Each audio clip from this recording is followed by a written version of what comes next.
At sa puntong ito, alamin na po natin ang magiging lagay ng panahon ngayong araw ng Martes. Mula kay Weather Specialist Veronica Torres ng Pag-asa. Magandang umaga po. Ano po ang latest sa ating panahon, Ma'am Veronica?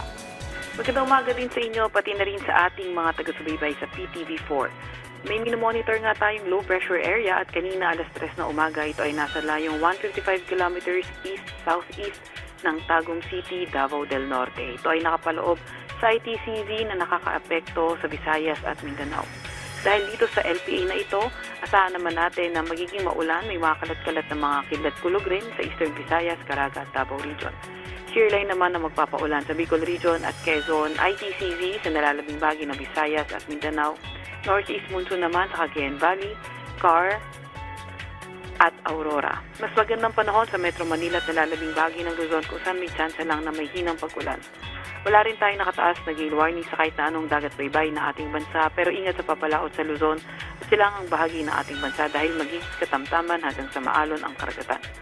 Meron din tayong nilabas na weather advisory, updated kanina alas 5 ng umaga kung saan asahan natin yung katamtaman hanggang sa malalakas na mga pag-ulan sa Quezon, Camarines Norte, Eastern Samar, Northern Samar, Dinagat Islands, Surigao del Norte, Surigao del Sur at Davao Oriental.